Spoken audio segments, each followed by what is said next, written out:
That's This what it was. conference will now be recorded.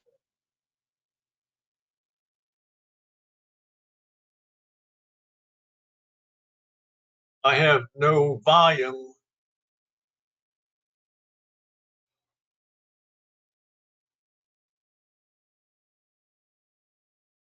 Can't hear a thing.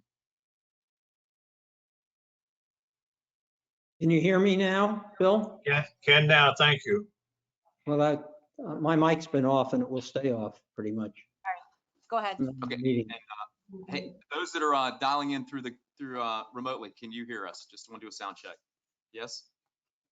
Okay. Thank you, Doug. Bill, can you hear us okay? Yes, I Yep. can. Okay. Thank Bobby, okay, excellent. So if you wouldn't mind, put your lines on mute until you're speaking. Board supervisors, feel free to unmute whenever you'd like to make a statement. Those of you that are here in person, if you do have a cell phone, just make sure you put that on silent. We will start the meeting with the Pledge of Allegiance. I pledge allegiance to the flag of the United States of America, to the republic for which it stands, one nation, under God, indivisible, with liberty and justice for all.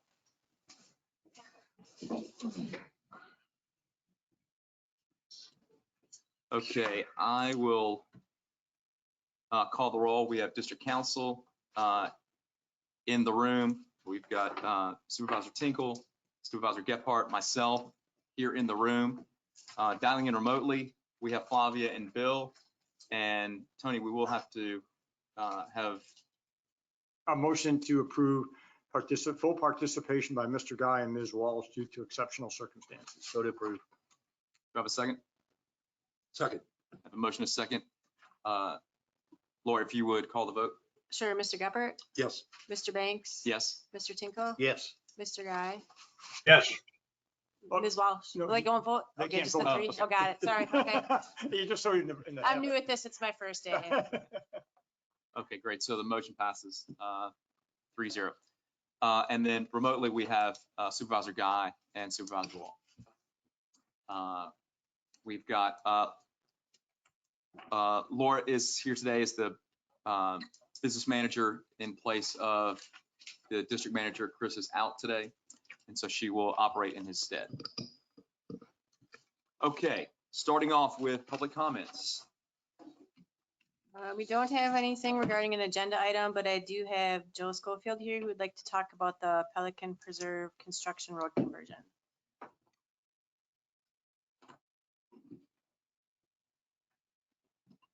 Joe Schofield, Karina neighborhood of Pelican Preserve. I just wanted to ask about the construction road and if the CDD has been involved with any design criteria for that road. I know the Community Association submitted a letter to the city asking to amend the DRI, which is a great thing. But I was just curious about the design and construction of that road. If the CDD has gotten involved with anything to that extent at this point, or if it's still just an open matter. Last I talked to Phil, not Measy, Phil Rubner, is that since it's going to be in the city as a part of the DRI amendment process, somebody was supposed to ask the city a question as to what would be their requirements. The preliminary estimate and design that I had laid out was just basically putting in lime rock for a base and 2 inches of blacktop, and that was it, with minimal grading so as to provide drainage of the road into the that ditch that's along the backside of the old dump. But that was it. But I was kind of waiting on somebody to come back and say the city's requirements are XYZ. And to my knowledge, I don't know that anybody has gone to the city yet, which back in November when this started, I said we'll be in February doing just exactly what we're doing. We aren't any further. I don't understand this. We With the city answers to this, we're relying on people that don't know what the heck they're doing. Well, Ed, I think we're looking to get the DRI amended first and then get the city requirements to find out in the DRI amendment process, what the requirements will be. That kind of putting the cart ahead of the horse, I would think. I'd want to know what the requirements are before I do the amendment, because they come back with something stupid. I don't know if I'd want to spend the money on doing it. If they come back and say that we're going to have 12 inches, redo the lime rock base and put in 2 inches of blacktop with curb and gutter, which is a standard city requirement, I'd tell them, Well, So, it's an so I'm emergency just- road. It's not a road for passenger service, that's for sure. So it's just strictly an emergency road.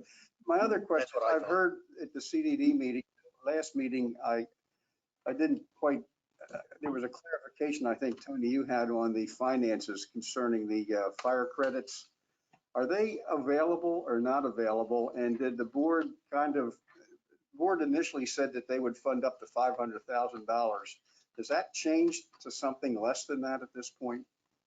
Mr. Chairman, if I'm going to address that, or yes, please. the fire impact fee credits are not anything fungible or usable. Fire impact fee credits are used when you apply, someone in the city applies for a building permit, and then the city has a schedule of impact fee charges. And if a person buys a fire impact fee credit from somebody else, they can use that to not have to pay the money to the city. But as you know, the district has sold fire impact fee credits to other developers at a discount and has a cash amount, I think $585,000, sitting in a separate account.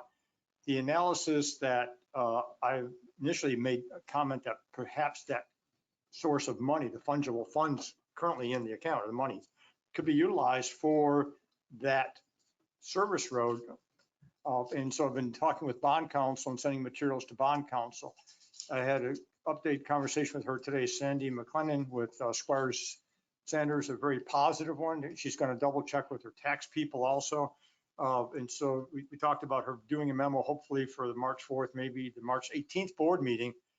Hopefully and where she's heading, and I don't want to pin her down, would be that based upon her review of the bond covenants to date and the way the assessments were broken out into A bonds and B bonds, that $585,000 could be used anywhere in Pelican Reserve, provided we may not even have to show a benefit to first phase, but it's best if we do show a benefit to the first phase.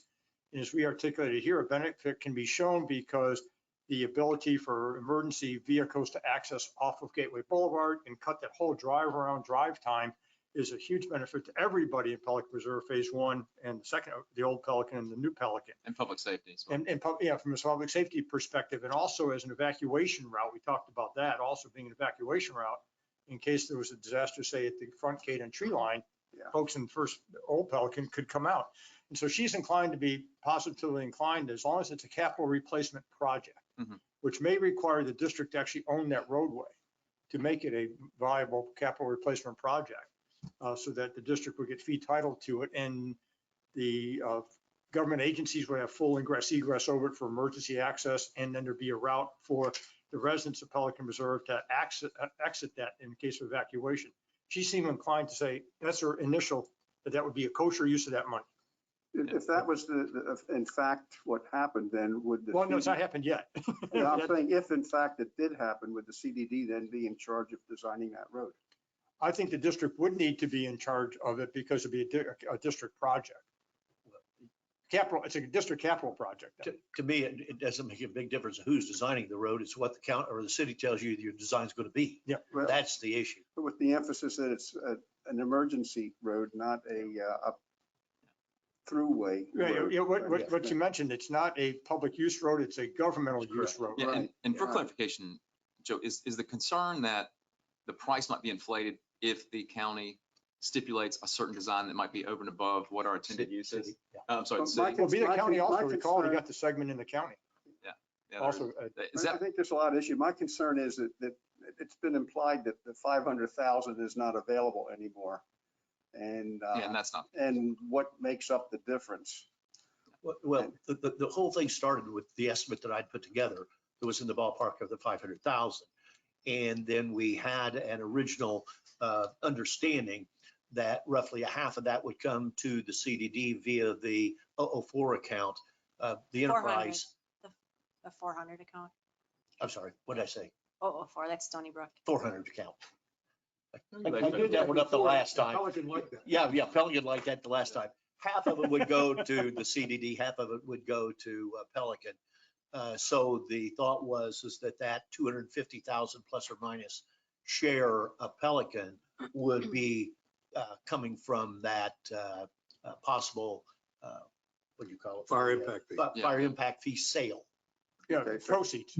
And the Fire- fallback position is for that 250,000, which would be half of it, to come out of the P-PAC reserves. We have unassigned reserves, and there would be sufficient funds available to do that if the fire impact fee thing doesn't work out.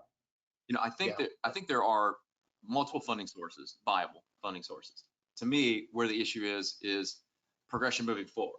So I need to figure out, with the support of this board and staff, where we're stalling today. What's the logical next steps, and what do we have to do in order to get this moving forward? Because until we have more than I'd say an educated swag, Tinkle, from you, we still don't know exactly what this thing's going to cost and what the design is going to look like. So I need recommendations either from engineering or from staff, or Ed, from you or someone, to say this is what we need to do next, and this is what we need to do after that, and let's put a plan together, because it seems like it's just kind of stalled, and that's just my outside Okay. point of view. Lennar is right now on the hook to turn that whole area back to nature, which means they have to excavate the base road that they have in there, most likely trucking that material out. Then they most likely have to truck fill in so that they can level it. And then they have to landscape it. Has anyone thought how much Lennar might be invested in that? And if, Well, and sure, if they right. So would make there's a cost to that contribution- too. Do we know? Does anyone know if there is a? In other words, they got skin in the game. Are we going to get any of it? Well, they have Well, skin in the game, and we've given them a few benefits of the doubt along the road. This is a no-brainer for them to give the property away. That eliminates taxes. It eliminates, they don't have to spend a dime to fix it. And they've already most likely amortized all that money and collected it from residents and selling houses. The only trouble, Joe, is the last letter I saw from Lennar was predicated on the fact that they would have no financial impact. Oh, And and, I take yeah. no financial impact to mean none. yeah, that wasn't from So if Lennar. they- That- if they Joe, said- Joe, can I speak?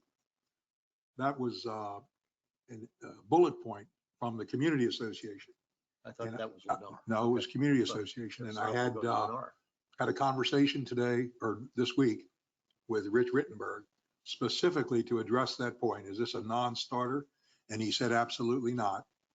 And he is going to take it forward to attempt to get to Lennar to offset whatever they would have to spend to meet their requirement of the DRI. Yeah. And it really So just is- makes sense. Any portion of it that we get, it's that much money ahead. Let's go to this. Tony, you brought up something that I hadn't heard before, and that was the issue that the CDD have road ownership. There might be a little bit of a complication on that. Once you leave the FPL easement, we go into, I think it's Prado at Pelican's Homeowners Association owns the strip that borders the north side. Will they be willing to grant a easement to us to build and maintain the road? The guidance that, once again, the informal initial preliminary guidance from Sandy McLennan, the bond counsel, is for the district best to own that in fee simple, have title to that strip. So just it would make sense because it's going to do them no good at all. So there'd be no liability on There'd their be part. no liability, yeah. Yeah. That, if they would do that, that'd make it very, very simple then for the road to, or the CDD to own, operate, maintain the road That's our, all the way. that's, Make it that very was, easy. that was her point. And that way, Yeah. the idea of utilizing the public funds would be definitely for a public purpose. That would be great if we could do that. Yeah, I have Okay, one one other, sec, one sec, one Bob other- has a- From a business standpoint, if Lennar is going to spend $100,000 to fix it up and they can get away with $70,000, they're ahead $30,000 to their bottom line, and they've already got that money anyhow. So I appreciate that Rich might be. yeah, trying he's going to pursue that. I was confused on these fire tax credits. Fire And- impact fees. Pardon me? Fire impact fees, Fire impact fee. I'll get that Fire right. impact fee proceeds. proceeds. Thank you. Okay, well, I appreciate it. I didn't mean to take up this much time Yeah. to question this. Okay, one other question before you leave the podium. I believe it was Phil Maisy, if he's online, stated, if I heard it correctly, that if the money from the fire impact fees does not materialize, that the money's going to come from the reserves of P-PAC. Had that been voted on? Is that discussion? taken? It has not been voted on. We haven't brought it up yet. Oh, it's just an idea. I'm not representing P-PAC I know, here, I so know. I have no idea. on I that. wasn't addressing you, I was addressing Okay, the speaker. yeah, So that's just an idea, Phil, because it sounded like it was fait accompli. No, it is not a fait accompli. We offered it up as a possibility if we're not able to get the money from the fire impact fee. Who Fee offered it up? Who offered it up? Community association? Well, the community association and me as a possibility if we are unable to get the fire impact fees credits. But it has not gone through P-PAC. It Okay, has not gone through P-PAC. It has not been approved by P-PAC. well, I can't talk for P-PAC. That's not my. Okay. All these things are alternatives. The big one is like what Doug said, we need to get this thing from A Absolutely. to B and find out what we need to do to get this thing moving forward. Yeah, I'm confident we'll find a funding source. Yeah. I have one question I think is critical. Is there a drop dead date? Is there something we're trying to back into for Lennar or? build out the, Well, is the drop I dead. can't speak for that. Do we know- My understanding from information I've received from our community association is they needed to get permission. They needed to convince the city to approve a change to the DRI. That seems to be the single most critical point at this time. And I think that I've heard that the letter went out to them on the 27th of this month with people supporting it, which I certainly supported. So the city now has a document that says the residents support this thing and please change DRI and move forward with it. Yeah, we saw the letter at the But last meeting. The It's a good driver letter. on the timing was that Lennar said if you don't have the approval, they're going to take out. Well, first they That had was the told, driver. yeah, first Lennar, when we started this back in late November, it was February. Then it was changed about the end of December. It was changed to May. That's Lennar's newest date. I don't know which one of those two, but I know one thing, we need to get this moving Yes. because it's not going to happen overnight. And is Lennar aware of our serious intent to develop a road there? I'm pretty sure they are, Okay, yeah. all right. So, I mean, as long as. Yes, they are. It has been communicated to Lennar through their counsel, Charles Mann. Tony, I think you'll back me up on that. And as far as the drop dead date is concerned, it'll probably be beyond that because they're not going to be finished up in here probably until the summer sometime. Mr. Chairman, what I would That helps suggest us a is lot. that somehow, I think a lot of it is verbal and oral and no real written path for anything or any written Well, that's what I'm getting confirmation ready, that's what I'm getting ready to solve. from the So, city. You know, we have Nicole Monahan, who's the person I think to whom the letter was directed. I don't know if the city manager's been involved, the mayor's been involved. I think the board and PPAC would be well served by getting some definitive answer from Lennar. Number one, what's their transition date? When's their completion date? And secondly, have a Zoom or physical meeting with city staff to say, guys, here's what we want to do. And Yeah. it's been, I don't think that's yet so accomplished. the I think issue that's that what I the board have said. is I need to know who within our district purview is the point of contact on this. So from a staff perspective, does this fall on Brian? Is he behind Joe? Yeah, he's there. Brian, does this fall in your wheelhouse? Okay, Yeah. okay. So, What it's been right now has just been Phil Revner and myself putting all this stuff together. We've been allowing the attorneys to be doing the contact with the city relative to this DRI issue. I don't understand, and I haven't understood since day one, why the two can't be done concurrently. That we go to the engineering staff at the city and say, hey, this is what we want to do. What's going to be your requirements for this road?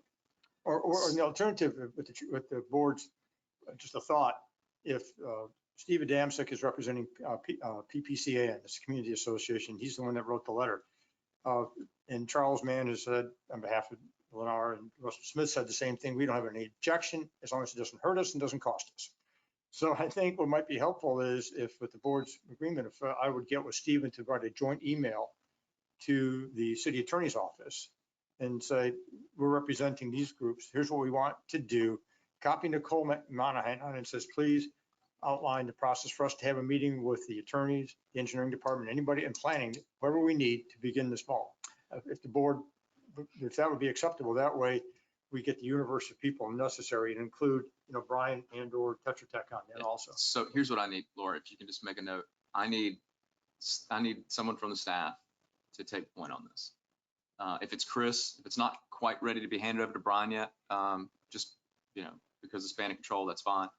But I need Chris if someone needs to quarterback this from our district perspective, and that's pulling in Tetra Tech or, organizing. But I think the problem is no one is taking the lead on this. And so we have a lot of voices and we're not gaining forward momentum. So we need to take that back and drive. Tony, another issue. We're not in the city for the first 700-800 feet. Correct. We're in the county. Correct. So even though we have to get the city to facilitate making the change, we still got to deal with the county to find out what their requirement Right. would be for And this. who do you start with? Do you start county and work back to city? I think We'd have to be both. going to county DOT first. I think both. But I yeah, think- Well, concurrently, but I just didn't know if one is more I- challenging than the other and you want to start. I think the city and the county need to be at the table at the same time. Same time, I All agree. right, so we're going Yeah. to solve this by, Chris is going to, either he's going to take it or he's going to assign it to Laura or give it to Brian, but someone within staff is going to start quarterbacking this and getting all the proper parties together and driving this forward, because I don't want to wait to the 9th hour and us miss an opportunity. I don't either. If Chris would just call for a meeting with the two engineering departments of the county and the city here at the office, and we have everybody in one room. it And gets done. in planning departments. Yeah. I think Okay. you're going to need the So planner from Tony, the if you city. can- All the stakeholders, whoever they are. So let's, okay, well, we're going to stop the conversation now. Tony, if you could make sure that you follow up with Chris. Yep. On here's the, your recommendation of next Of the steps. stakeholders. Of the Okay. stakeholders and next steps. And then we can keep Pelican in the loop on that to make sure that you're represented as well. And then we've got staff. So let's see if we can get this thing lined up in order of prioritization and execute.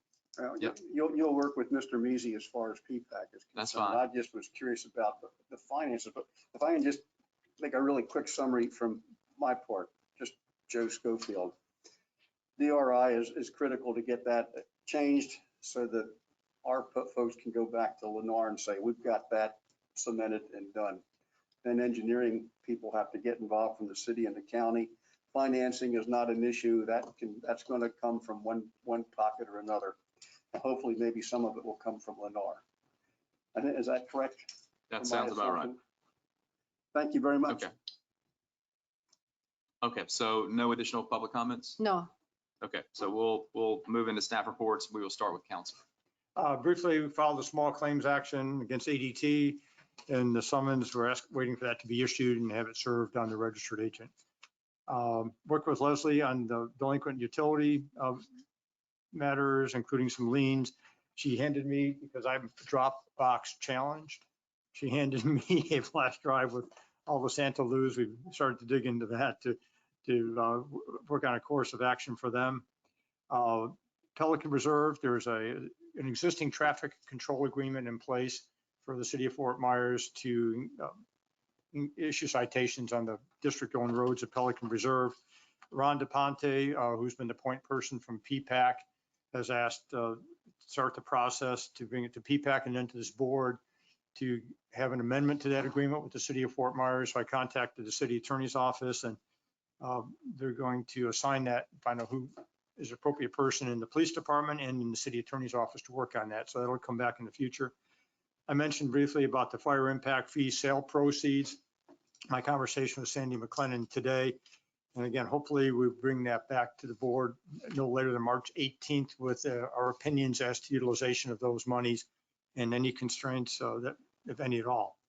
The ad for the March 4th, 2021 amendment to the permit criteria manual has been published, and we'll bring to the board probably on the 18th some additional suggested changes or discussion points for the final hearing on, excuse me, that'll be, it's March 4th here, February 18th, we'll have some additional items for the board. Comcast demand letter, I'm just finalizing that with Chris for what they did, hitting some stormwater facilities, which is always such a treat. And That's all I had to report, absence, and no, still trying to get together with all the folks on the FPL easement lands.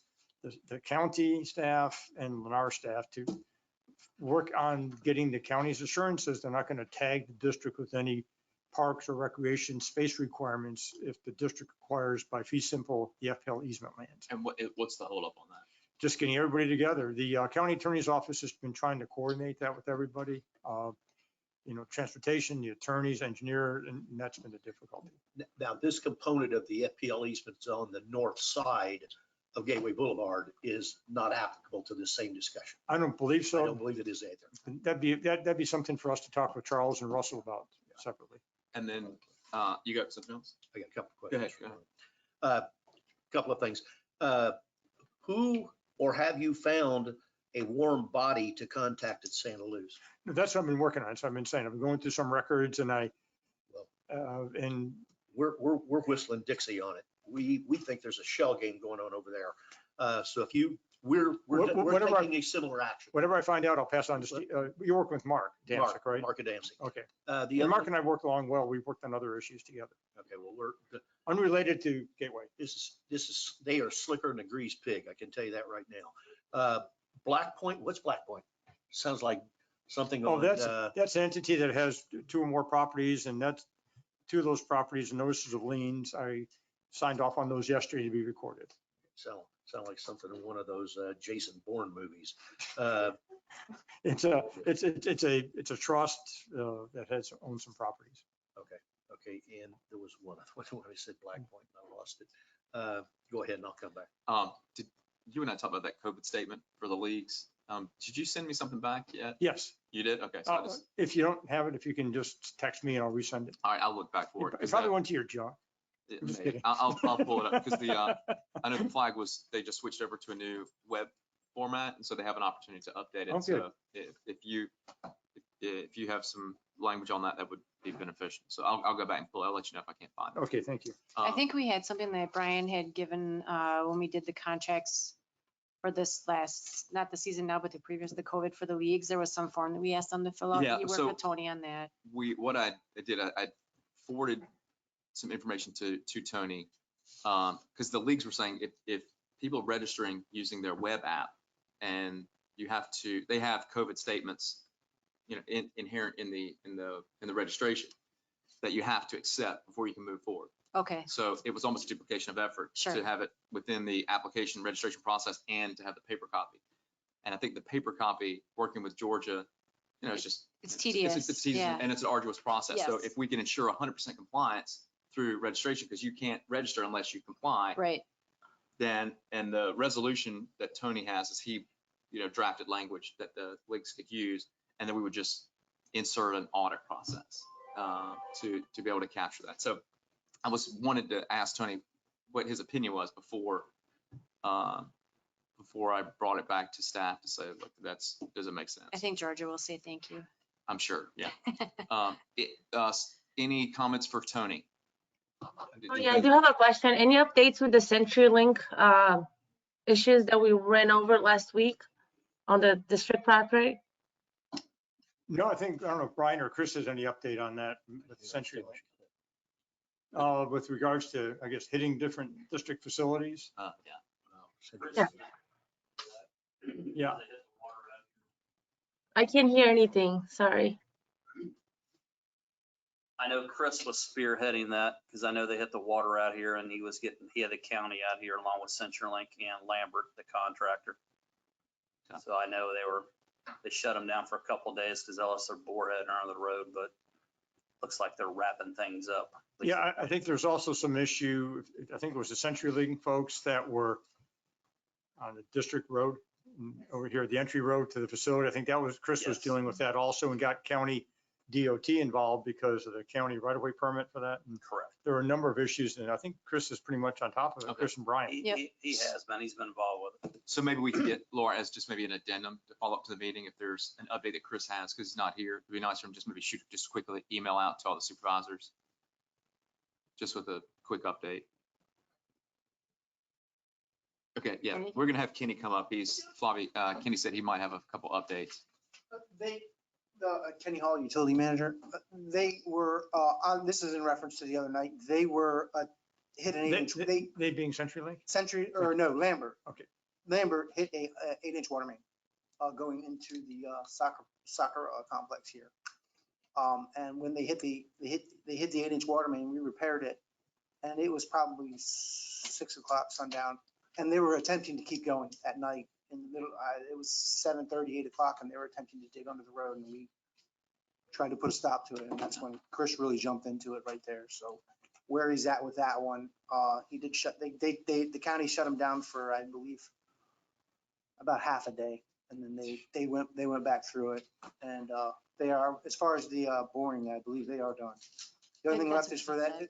Yeah, for what's left over is for them to do all the final finish off work, sod, restoration, Yeah. Removing the boulders that they've left along the road that we've told them 10 different times to remove. And that was part of what, when we had our conversation about the locates, that's what we were referencing, was Lambert out here doing what they were doing. So, but they did strike an 8-inch water main. They hit it. So. Fantastic. Yeah, and I think it's fair statement. I think Chris has gotten good cooperation with county DOT. That He right, has, Frank? yeah, he's been able to, I know he kept me kind of updated too. I don't know as much detail as Kenny does, but I know that he's gotten very good response with everyone that he's reached out to regarding it. Remember what the other one was. We're having our every 2-week meeting with Comcast tomorrow afternoon. What's the latest on the insurance debacle with the box culvert? Everybody is pointing everybody else up, and Well, I'm not worried about who's pointing to what. We know who did it. The question is, do they have insurance? one, apparently, and I don't have this off the top of my head, St. Martin Cable, I think, says that there's one email saying there was no coverage for it. And I think St. Martin Cable was a affiliated entity with Comcast or sister. And sub, but an affiliated entity, as I understand. And Well, the reason I asked is I'd gotten an email back saying that was bull, that Comcast would have never entered into an agreement and authorized the work without the insurance. So let me find the emails on that. The number is like a $10,000 number they owe the district. Mhm. And first they were fussing, saying the district was at fault, the locations weren't proper, which I think we can disprove that completely based upon what I understand. And then the various vendors were pointing at each other. And then there was the issue about whether one vendor had insurance or not. And I can send those along to you, in Chris's demand letters for that. Bear with me. Well, I know that I'm dealing with Comcast Direct, their construction, and they'll get to the bottom of it real quick if somebody's rattling their cage that there was no insurance, because they take that very seriously. Bear with me. Very seriously. So Tony, you'll follow up on that? Yeah, if you let me know What I can do is I can send you the emails. Yeah, Chris, I don't know if you're copied on all the emails involved in it. I just get bits and pieces. I'll put together all the emails that I have. Okay. On Comcast. Yeah, I want to Because get some of this. them they're contradictory. At one point they said they didn't, the other point they said they did, and. Well, I think what Ed's looking for is probably more, what's the resolution path? Yeah, I want to go directly to Comcast and say, you guys are going to pick up the tab, right? I like that approach. You're going to pick up the tab. I'll draft a letter that goes to Comcast, goes to St. Martin, goes to, there's another vendor. Is Well, it they got more- is they got it a more matter of vendors. simply just billing Comcast and? Oh, no, Chris already sent them an email saying pay up. Mhm. In my. So we formally have, We've demanded the money from we've them requested, already, okay. yes. Yeah, and then they've been, again, playing ring around the rosy, I I'll guess. see what I or can find out Pardon? tomorrow. Okay. And what I would suggest is that there's a bunch of other entities involved. In my draft letter, and just need confirmation on the dollars, is Comcast, Night Broadband, and St. Martin Cable. Those are the parties at issue. And then Chris has been getting, there's an email, for example, there's a letter from Amerisure. And the claims adjuster for Amerisure said that we're investigating it and believe the responsible party is a subcontractor, St. Martin Cable, Inc. And that they placed Western World Insurance Group on notice of this incident, waiting a response. That's December 30th. Bear with me. And then I think Western World said there's no coverage. Let me find that. Well, I don't know if we need to go through all of As- them. I'll send all as- these as- to you. As I understand it, because we've had problems on other utilities of our own in this same debacle. As I understand it, Comcast subcontracted to two vendors, Knight Broadband and Mastech. Mastech's doing the north end of the system and Knight Broadband's doing the south. Knight Broadband in and of themselves do not do the digging. They further sub it. And at that time, they were subbing it to St. Martin. St. Martin screwed up, to say the least. They brought in USA. Now they got 4 more out there doing work right now. But the head one is Knight Broadband. I can't believe that Knight Broadband isn't in the chain here somewhere Oh, of they a are. responsibility. Oh, they are. Yeah. And just real quick, and I'll send this to you. There's a letter from Okay. Western World Insurance dated December 30th and saying, the general liability insurance for St. Martin Cable, our investigation determined there's no coverage under our insurance policy as the claim arose out of the policy period. So that might be something to bring up to, Okay. I'll send this to you right now. Moving on to Tetra Tech. Hey, And- good afternoon. It's Danny with Tetra Tech, Danny Nelson for the record, Tetra Tech District Engineer. So what we have on the agenda that you see is our status update. Primary things that are going on, obviously the roundabout work, and that'll continue on for likely through April for the utility related work. Construction of the roundabout, as I understand, will likely go closer to the end of the year, but the utility work should be done here in a couple of months. So that's the big thing that's going on. We're also working on the design for the Griffin roundabout, as well as the recently approved Forest Main that'll reroute through KO Palon and get us away from that intersection. So if you have any specific questions on here, I can answer them. Danny, can you just do me a favor? Can you have staff just make a change to your task authorization form where you have scheduled completion date?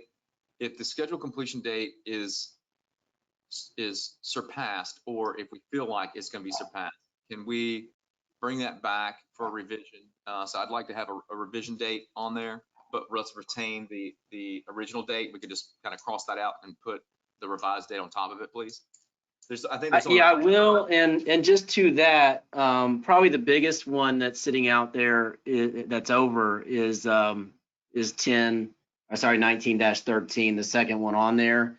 And that's largely because we did not move into the next round of lakes with the current year. So we essentially need to come back, do that as a change order to extend that out for when that realistically is going to happen. Go ahead. If it is truly a change order, what we would do is we'd have a revised date, and then in your Yes. project comments, you'd have a delivery date pushed out due to whatever change requests approved. If it's just a matter of, hey, their complexity with county authorization or whatever, we just revise the date. But I want the formal process to come back to say, hey, for awareness today, we're looking to change 2003 from 6/1/2021 to 8 due to it's going to take us longer to get approval for X, Y, and Z. But that's going to be better for us to keep track on why things are delayed. More importantly, give us more realistic schedule completion dates for our tracking purposes. Okay, we'll do. Thanks, Danny. You bet. Any other questions on here? A couple, Danny. Hold tight. Supervisor Gephardt. The flowway weir, the adjustable weirs. Has there been any progress on that?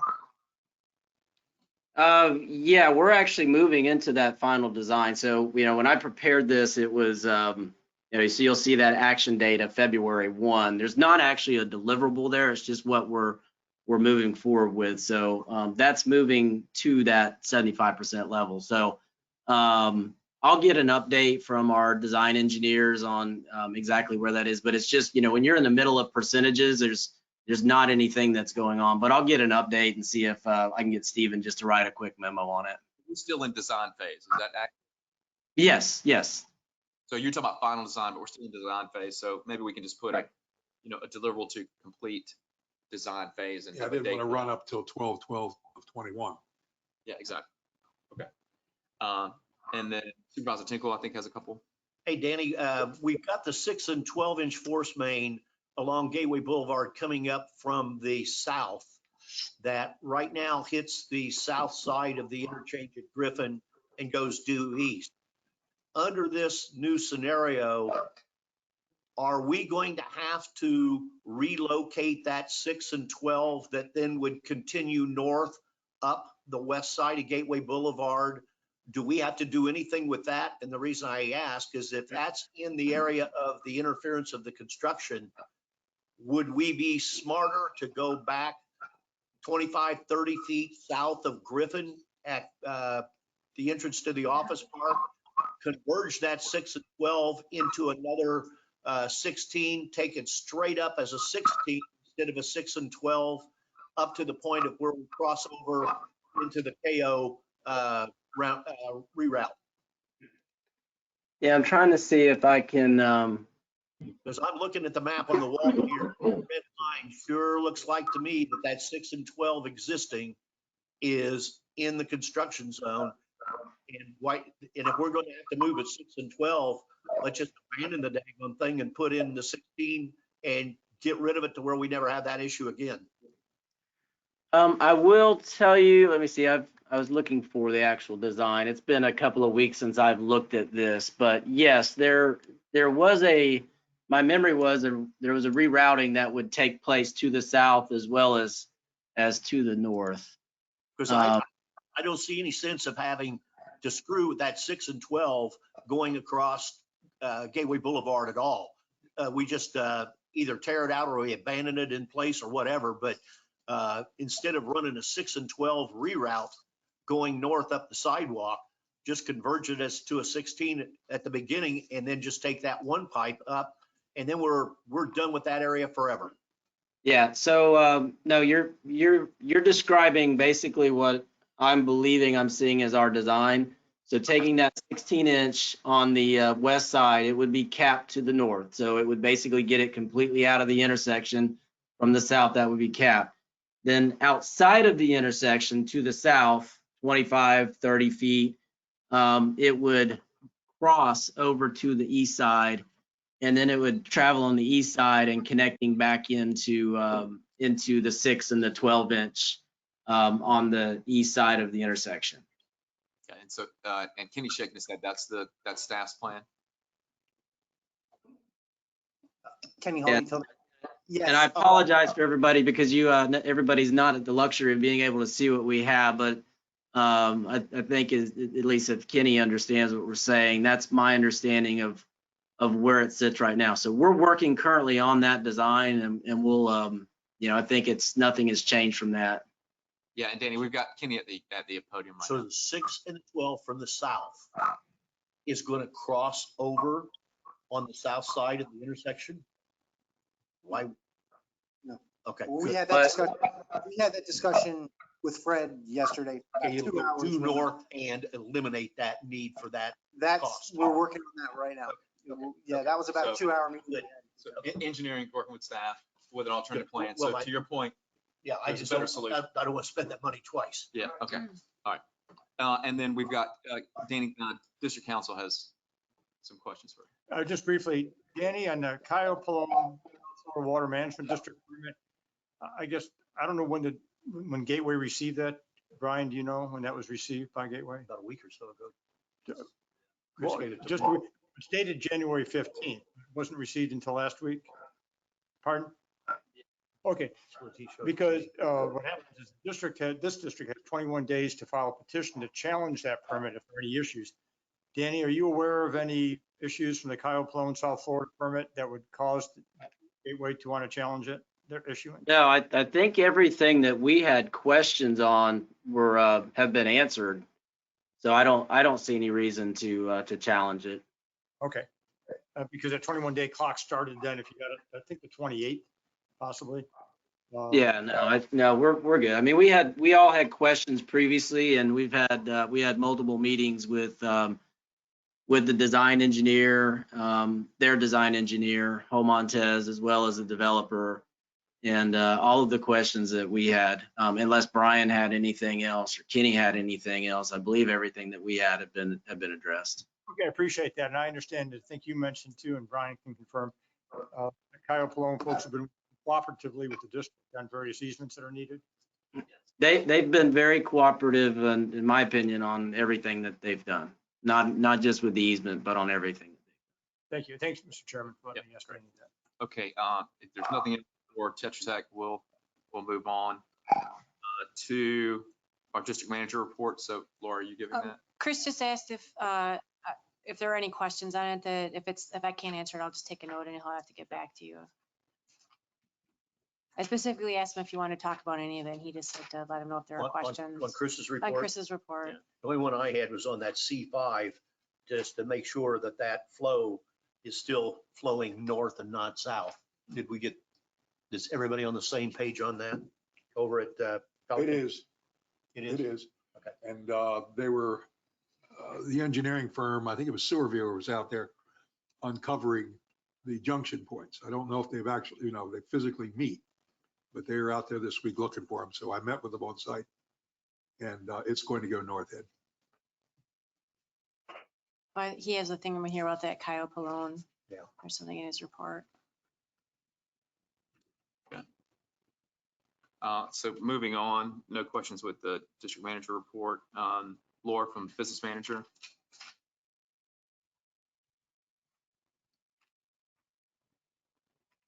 A lot of stuff in here. The new security vendor update, we're having some hiccups with the dog park, but all of our service was canceled with ADT effective yesterday. So the fire and security panels are being monitored by the new company. There are new cameras and a new DVR up at the pool, so Tim has a lot more visibility into what's going on there at the pool. We also have a new DVR here, which gives us a lot more recording capacity than we had before. So that's all in place. We're ironing out the hiccups with the access panel at the dog park. Is that what the issue is the access panel? Yeah. It's a IP address issue right now. So I'm working with Genope, and hopefully it'll be corrected. If not today, it'll be correct. It should be corrected tomorrow. Is it stopping people from using? We made the gate just stay open, Okay. so they can just get in. Right now it's not secured like it normally would be, but they can get into the park. So that's what's up with that. Paychex HR, I think I mentioned to you guys at the last meeting that I had a meeting with them on the 22nd. So they're going to be going through, we spoke and set up some priorities, and that's what the order I plan to tackle them in. The handbook, the job descriptions, she's going to help me go over our performance review and correction forms, and then do the wage review. So that's the plan of attack. You have a question? Not about that, about the Okay. internet updates. Okay, the internet, Comcast, they don't have equipment there. They have to install something to be able to have us have Comcast at the pool. I can get it for $98 a month. Right now we're paying $150. So can you just ask, I'm not sure if Comcast offers it, but I know that some communities set up basically a Wi-Fi network within their communities. You're talking like to share the Wi-Fi? It's a Wi-Fi network that basically it can be private or public. Brian, are you familiar with? Like hotspots? What they do is, I did this when I worked at CenturyLink. They would provide, say, me a 1 gig or 100 meg to like your building, and you can set up hot spots within, say, a trailer park, and they sell it to their customers. What they're doing is they're reselling the service that they're getting from CenturyLink or Comcast. So What we did with Comcast on our new contract is we had 7 Wi-Fi hotspots that we were given as a part of the contract, no cost. And we scattered them throughout the community at essentially condo association pools and rec areas, so that we pretty well try, and one at the golf course, the driving range, trying to pretty much as we can blanket the area. And how's that work? Well, it's not. Oh, you don't have it. activated Yeah, yet, but it's, what happens is. they ran the wires. We haven't started it up yet. It all depends on how many users, like, of course, any cell tower. Right, The more right. users you get on, the slower that's going to go. Yeah. But, and it all I would depends on love how to much just speed kick you the, want to I pay. would love to just kick the tires on that. I mean, if staff doesn't. Yeah, I can ask. If staff doesn't, I mean, you, Brian, you sound like you're knowledgeable. If there's an advantage to doing that in, you know, in various spots, and if it is a possible, you know, reselling opportunity, great. But if nothing else, if it allows us to enhance staff's ability to communicate or to transfer of information. So there's one, is there a district value to it? Is there a cost benefit? Two, is there a revenue, you know, stream that could be available? So I don't know. I have no idea what the cost might be on that, but it just seems like if we're spending this money for all this stuff, it might be cheaper just to establish a Wi-Fi network and we can just throw everything, you know, in the air or in the cloud. Just for clarification, we're just talking about district, so you're letting the public as a whole use it. We're talking just the district because from the standpoint of district operating district facilities, I don't believe there's any issue under chapter 190. I believe there would be an issue if you're trying to sell it to other people. It would, For example, well, okay, well, whatever the restrictions are, if we were looking to resell, if we were going to have it as a private network, solely for the district function. then it would be stipulations. Yeah. If we were just going to say, hey, we're going to open it up, it's going to be public, then I don't know. I'll have to check whether that's even possible because I know Sure. years ago, there was But- an attorney general's opinion that said the districts could not get into the cable TV franchise business because it's not within the scope of the charter under 190, but I can check into that. I'll- Well, the I'll only thing I hold- would say I'll to wait that to is hear if we from you have, then, if so. we have facilities that are public use, and then a part of that facility service or benefit would be Wi-Fi access, I don't know how we could prohibit. We should be able to, I can work with It's there. Genopi to just set up a public So channel anyway, like so we have do here. some due So, diligence yeah. and kick the tires. If it's not viable, So- then not, and then we'll figure out legally what we can do, what we can't. We're actually Okay. we're moving away from Comcast. That would be the only location where we'll actually have Comcast. Yeah. I'm in the process of porting over our fax number to Metro Fax. So it'd be $9 a month instead of 25 for the line. No one will even notice, just the faxes will go to email instead. So it'll be saving between this building and across the street at the concession stand. It's about $730 a month we pay for internet that I will be ditching within hopefully the next 2 weeks. It'll be completely gone. I mean, imagine for that So- cost, just that alone, I would imagine we could do a Wi-Fi network. Well, I mean, it can't- they're actually over there today. We ran the wires to beam the our Wi-Fi signal over there to get rid of that Yeah, Comcast over there. Okay. Alan's over there working on it today. And even if it's So- not a plan for today, it might be something that we look at as a future enhancement Sure. as we continue to grow and data becomes. I'm just trying to save some money. So I No, figured no, you're doing a great $730 a job. month Appreciate is kind of a lot. So Yeah, I'm I getting rid agree. of that. So that's the internet update. And Tony gave an update already on the Stony Brook Yeah, I think we're good ADT. there. I have two more things that fell on the desk here. There was a vote yesterday. I don't know if there's anything that needs to be done on this or not. I figured Tony would know. Stony Brook would like to move their meetings to the first Wednesday of the month instead of the second Wednesday of the month. Can they just do whatever? They can do whatever they wish. Okay, that's what I thought. I just want to make sure. In my opinion. And then I know, Tony, you were copied on the email that I sent. They also did vote that they want to stop their anchor tree contract effective ASAP. So I emailed a cancellation notice to Anchor Tree today. So just Stony Brook, not us. And they are not going to be part of the new contract that we're going to issue that goes into effect on April 1st. So they're gonna currently manage under that. contract through the end of March, but we have a 10-day, no reason necessary cancellation. Do you know, is it their intent to manage that? They are internally? going to do it on an as needed basis. That was what they are going to do. All right. That is all I Okay, had. great. Leslie? I don't have much for this management report. Tony already hit on Santa Luz. I have everything drafted, so I'm ready to go once I get his okay. I am working on revamping everything associated with utilities and utility billing on the website. So there isn't very much structure. We've had some issues with the website provider, but I'll plan to have that done this week, if not by next week. Yeah. On Santa Luz, the issue with Santa Luz is failure to pay many, many years of availability fees. Availability fees prior to 2016. Okay. Are there any fees that would be subject to or not being paid by the Santa Luz current homeowners association? Are they clean? Yes, They're good. yes, So this is purely the developer correct. of those Vacant 9 lots. vacant undeveloped lots. Correct. Correct. And part of that too is, correct me if I'm wrong, Melissa, every bill that goes to Santa Luz includes that. So it's constantly Correct. constantly on there. It's, you know, it's- So they just Well- choose not to well- pay it. They just pay the current fees, current balance. Well, I want to make sure I got this right. You're sending two bills, one to the Santa Luz joint venture Correct, that is failing to pay the availability fee. correct. But the regular water sewer irrigation fee is going to the Santa Luz Homeowners Association. Correct. And they're in good standing. well, it's And actually, they're in good standing. it's actually a condominium association.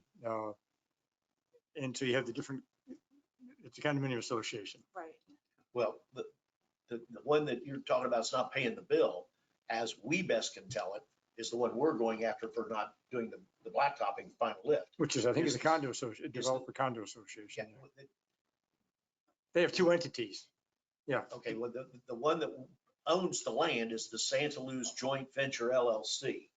That's the one we're trying to chase. And then there's an operating LLC. I'll talk with you later, Mark, about that. Yeah, they've I tried just to want to make, make they've sure tried to the- make it difficult. I just wanted to make sure that the homeowners association was clean because they were worried about that. Yes, they are. It's the developer related. Yeah, it's developer Entity. related. Lots of luck. Are you good? Good. Okay. Thanks, Lily. We appreciate it.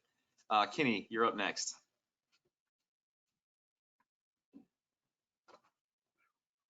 Good afternoon, Kenny Hall, Utility Manager. I got a couple things that I'm going to bounce around here real fast. I just want to do the staff real fast.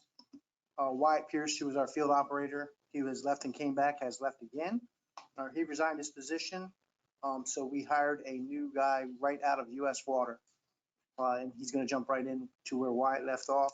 The two new positions that we brought to the board last meeting, both of them have been filled.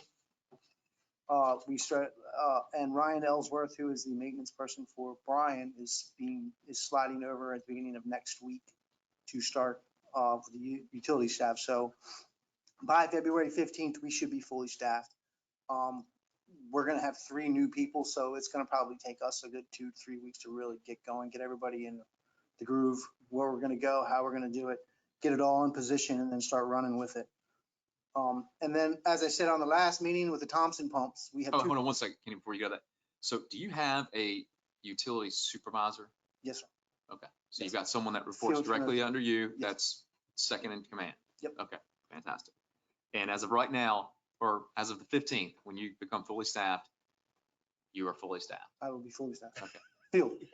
Yes, Okay. we will be, and I say, it's going to take us about probably. trick question if you didn't get it. All of the spots will be filled, All the current openings will be filled. plus including the 2 new positions that you authorized. So- Keyword correct. So that fills your projections for at least the next, bad. let's say 6 months. Okay, great. Been down this road before. And then the 2 Thompson pumps that are sitting out in the parking lot, one that's been sitting there for a year now, are all due to be installed this month. So we finally got a good contractor that's going to be able to do both of them. The B9 lift station right down here, Griffin Drive, is not going to be that much of an issue. The Matarita one is going to be the real issue. We gave notice to the Pelican people, to Scott Charnot and to the HOAs that we are going to be over there for probably about 2 to 3 weeks, getting in everybody's way, annoying everybody, making a bunch of noise. But once that pump is set, Pelican Preserve, as far as the 5 lift stations that are in Pelican Preserve, should we have an emergency hurricane power outage, the master stations are covered. Can you do me a So- favor? When you get, let's say the first one, because I think that one's gonna be the easiest. Will you just let the supervisors know? I'd love to, if you can just chisel out, like even if it's just an hour during the installation or the process. I'd love to have the board come out and take a look at that process. I'm always concerned about field trips. I would suggest it be one at a time. Okay, so we'll, I don't want anybody accusing board members of talking about how it operates. okay. Get tape. Well, maybe we can schedule a workshop. Increments. Maybe we can do a workshop, a field trip, something. But I think it would be important, if you guys agree that it would be nice to be able to kind of see and let Kenny at least, talk a little bit about why we're doing this, and you can see up front during the process. I think it'll be very, Yes. very knowledgeable. So anyone who wants to participate, great. Just as you get closer, we'll bring it back up. And then I was just going to follow up with what Danny was talking about with the new valves. Say yesterday we met with Tetra Tech for about 2 hours in here going over that 16-inch force main and what we're anticipating and what we're looking at. And the way it is right now, we are gonna have to cut in 4 new valves onto the existing lines. It's gonna be a north-south and an east-west cutoff. And that will be the one that will cut off that one that's currently coming across. So when we get fully staffed and get going, that's gonna be project number 1. We're gonna go out there and dig and then get that rolling. So we will have to put 2 12-inch insert valves, 2 6-inch insert valves, which we're probably looking at probably close to $50,000 to do it. But it's going to have to be done. And this is all in anticipation of the roundabout for Griffin Drive or Griffin and Gateway Boulevard. And then I want to go ahead and jump into that. Chris wanted me to bring the board up to date on just showing you guys some pictures before I get going. Supervisor Walsh and Supervisor Guy, can you all see what we're seeing right here? Yes, I could see it. Can you see And I'm in the go-to meeting, so you're good. Okay. So just to throw some numbers at you real fast, the roundabout at Commerce Lakes is rolling. We're moving right along. We've had to make a few decisions on our feet that were unanticipated. But it is moved along as smoother than we ever thought it was going to move. The total cost, yes. Total cost so far is $673,355. Pay request number 3 to date is $308,000. Utility work is scheduled to be completed June 2021. Roundabout completion 2021, November of 2021. So there again, this has really moved along. The contractor has been really, really good. And it's just give you all a picture of kind of what's going on. This is right in front of Sal's. This was one of the more complex of the operation, and it went without a hitch pretty much. This is on the other side. That black path right there is Commerce Lakes next to Sal's, where they're constantly parking on the sidewalk and running over our fire hydrants and manholes. They had to dig all that up and bend everything through, get the casing in. The stub outs on the left picture of the irrigation and the water main that are gonna have to be cleared out, pressure tested, and it goes along with that. How close that 16-inch line come to the edge of his porch? Real close. That's what I thought. Real close. And there's a picture of it right there. That's the 16-inch. Put a saddle on it and ride it. Yep, with 16-inch gate valve that's going in there, part of our new 16-inch gate valve. When we did this, it's not been actually opened up, but it has been done. And there's the work performed. 12-inch PVC. It still has to get flushed. This is a really big thing with that because when they actually dug it, did it, and they were having such a problem with the water coming into the hole that it just got into everything. So we're gonna have to really do a really good flush on this when we go hot with it. 16, if you look at the plans, they're stacked on top of each other.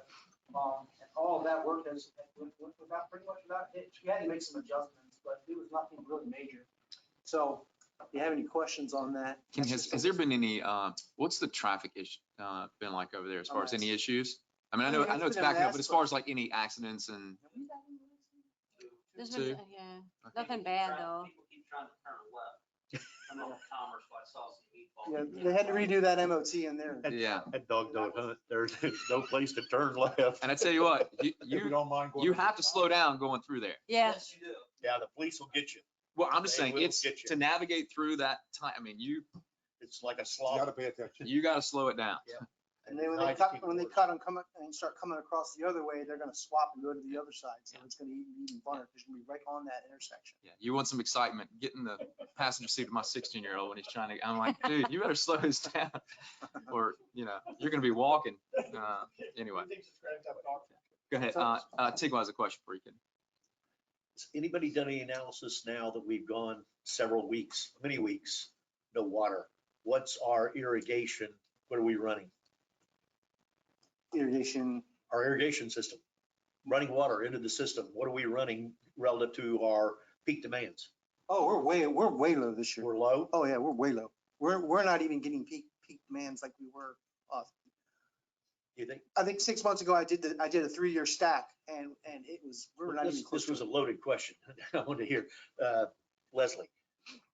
We got the project going over there with Comcast and we're putting sod in. And common sense would say if you're putting the sod in, you water it this time of the year.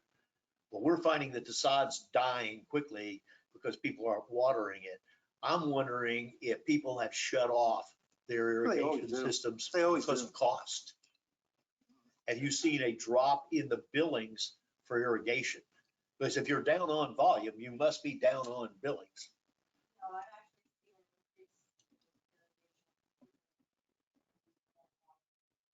But I thought we just said that we're not using anywhere near as I'm much not water. using it anywhere near what we would have last So year. is this an average versus a peak issue? We can have the irrigation set up on Commerce going west. Shut off that. Yeah, that's. Going west? That's not very much, not in the, Yeah, not it's in the not very general big. scheme of things. Yeah. But compared to, we're not even hitting 6,000 gallons a minute. Okay, well, the reason, I think that's really low. Yeah. It's I think not. we've gotten more water in the last 2 months than we historically do during this time period, but I would be just It's, taking a it's guess. been, it's been, we talk about it daily, like why, where, there's, the demand is there, but it's nothing like what it was, we were seeing last year. Well, it's Well, been, we're just yeah. finding one heck of a lot of residents do not appear to have their irrigation systems running. Because this sod we're putting down is dying as quick as we put it down. Yeah. They're not watering it. So you're gonna basically do what you've been trying to avoid for the past couple of years and tell your residents to water more. We put out an email saying that and ollie, all in free because we've told you if you don't water it, it dies. Comcast has said we're not replacing it. Yeah, okay.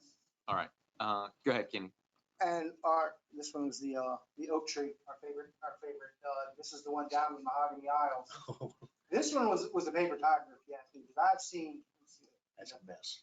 That one, it looked absolutely very different. It absolutely looked horrible. I mean, it was just a massive tree. Go to the next. But once No. everything was above ground, so once they got the top parts off, it pretty was much fine. it was a paper tiger. And we're this one here, it collapsed a meter box, but it went right through. There's a good picture of at that curb. It was probably 3 feet, which is one of the worst things I've seen. But once it was got on into the root layer, there was nothing really there. So Well, that one root on the far up portion of the picture is the one that went out and looks like it split in half around a meter pit and was just squeezing the meter pit. yeah, and it Never destroyed seen that anything like box. And say this one, the total cost was $2,600. To me, that's about average. The ones on the sewer side tend to be double that when you get into the sewer side. But that is smart getting rid of that. Down the road, that was nothing but trouble. And that was How many all I more? had. How many more of those do we have? 1,000. 1,000? I'd say at least 300 or 400 of Yeah. those. And that's within communities. That's not, we're not even talking about on the roads that Brian has been talking about for a while. It's all the 20 to 30 year communities. That's where you're really seeing all the problems. Wow. Okay. All right, fantastic. Okay, moving on to Public Works. We pretty much aren't gonna talk about any of this. Well, with soccer, I was told we're going to postpone that, I guess, till later on down the road. And we had discussion, we're gonna postpone talking about anything related to the soccer fields or You any of mean that fee until, changes. any fee Yes. changes, yep. And we're gonna just include that in our workshops for the budget. And so contracts will just go out through the end of December with fees as they are right now. Out to the end of what? End of the year. December, like we do. They They're normally- run all the way till the end of the year. Yeah, the contracts are calendar year, so we'll just issue them for the So- calendar year, same as now. Yeah, staff's recommendation is to table any fee increases to in line with budget discussions because it makes more sense. And Chris and I have a meeting next Friday with a gentleman who's interested in possibly coming down here and actually taking over the fields and running some stuff Is this there. the one that So, was in the report? the Pelham, yeah. Robert Belcher. Yes. Robert Pelcham, yeah. Chris and I are meeting with him next Friday. I think Doug, that you were in on that meeting Yeah. with. Yeah, he's coming here next Friday to have a look at the fields and go over some financials and stuff. This one? No, No. we're not Somebody gonna else? talk about that today either, so. Okay. I'll save that for the workshop. Okay. Sorry, Brian. That's okay.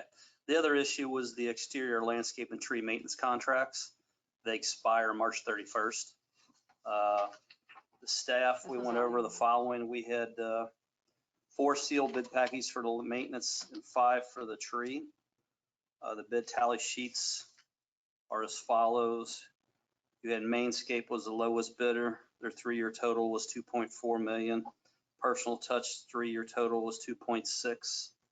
P&T was 4.4 and Superior was 2.5.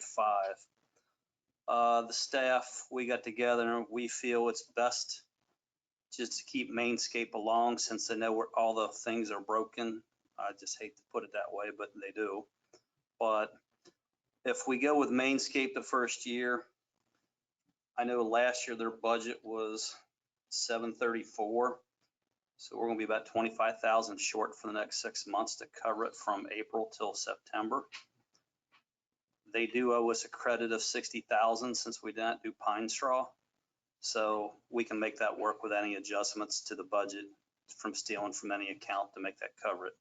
I'm gonna discuss that with Eric Lasco tomorrow because they do owe us that 60,000. We're gonna take probably 30 of that.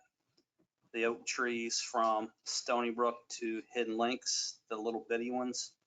We would like to get rid of those and just put them grass before they get too big and start causing more You mean damage. the ones between the sidewalk and the road? Yes, sir. Good idea. Yank those things out. What I want to do is he's going to give me a final quote and I'll bring it to the board next meeting to say, hey, we like to do this because it won't cost us nothing since they owe us, but it would be wise to do it now before it really does damage to the road or the sidewalk. Laura, can you go to the page that had that spreadsheet that Brian did? 51. I mean, here's my thought on this, and I don't know if you guys agree with me, but I don't think that landscaping gets more complicated over time. I mean, if it's maintained on a regular basis, and I'm not an expert in this area, so where I'd like to understand is why are we not seeing opportunities for efficiencies when it comes to landscape? How are they not getting more efficient? Because our system is antiquated. Well, but that's maybe from an irrigation perspective, but cutting grass and maintaining hedges and that piece, I don't imagine that becomes more complex over time. So where are we seeing someone like Mainscape, who's been maintaining our properties for a long period of time, where are we seeing value coming through? It's the same thing that I would say to Tetra Tech or any of the vendors. I need to see some value engineering here and some justification. And gas has, been cheaper. So there's, this is the cheapest bid we have, but at the same time, I still think it's still a large, it's a pretty big chunk, right? It is very big, but consider the size of Gateway Services. And you're actually into track A and track B in Stony Brook, which is part of that too. So when we break track B out of this, these numbers should come down a little bit on Mainscape as far as the maintenance. But what I've seen and been around here for about a year and going with Elle and meeting with Mainscape, it's big. I mean, it is big. And the cost of inflation, because they had a 3-year contract, they were locked in. I guess they're assuming gas prices go up and everything else and the maintenance of their own vehicles, they've increased it 50,000.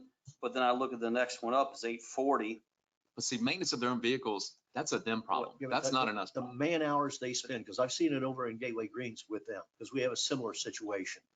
That antiquated irrigation system and breaks and fixes and repairs is so man hour. Don't they charge us? Well, it's part of their contract. They've got part of it under their contract. What happens is once you get above a 4-inch and above, then they start getting separate quotes. Okay. But we constantly, and Laura can contest because she's been writing most of the POs, every week we're getting something broken. Normally it's like $400 or $500 here to fix because we have 240 zones out there, folks, that are controlled by a timer on your box like your house. And the 9-volt batteries to replace them is incredible. And it's horrible. Mr. Pendergrass called in about the one down here in front of Brown Academy. It was running every day between 6 and 8. Well, we come to find out the battery died in that box. So they had to go out there and reset the battery. Well, I mean, if you think this is, if staff recommendation is this is the best we can do and that we've tightened the screws on this as much as we possibly can, then I'm fine with it. But this is something every couple of years when it comes up, this is the pain point from every board member that I've talked to is, gosh, we spent a ton here. And that gives people more heartburn at the same time when they're talking about how much it costs to maintain our parks and recs. So, Brian, just from what I've seen when you're doing bidding, you've won by this, in my opinion, had a fairly good spec that you got 3 bids that are within a very tight range. It looks very legitimate to me. The one I was wondering is, did anybody call P&T and ask them what spooked them? No, sometimes I find out when you send these out, if somebody doesn't want it, Didn't they want make it it that so much bad that higher, he they gets it, just, he's gonna get they wealthy. just throw it way out of the ballpark. And I've seen this before But because why even bid? See if nobody else did, or if you had you somebody you get didn't lucky. like. and you throw might them get out. lucky You might since get it's a lucky. sealed and you don't know until that day. Yeah. So you Okay, never I know. got you. What are we looking at? Last I saw in one of our capital deals, is I want to say we were like $1.5 million in capital needs for irrigation updates. Where are we at on that? Have we done anything to do any of those nodes that are battery operated? Are we getting rid of any of those yet? No, because you'd have to rebuild the whole irrigation starting pretty much down Griffin all the way out. Okay. My suggestion, this is why I It's a brought it whole up. deanery or This is why It's a nightmare. about a couple board meetings, I brought up that we really need to look at redoing all the irrigation from basically Daniels north, and you would have to do it in segments, especially now the roundabouts are in. It'd be a good idea when one roundabout is done, you take everything from there and you keep working your way up. But you're Well, talking. good I chunk was of worried change. about, because those roundabouts are going to have irrigation.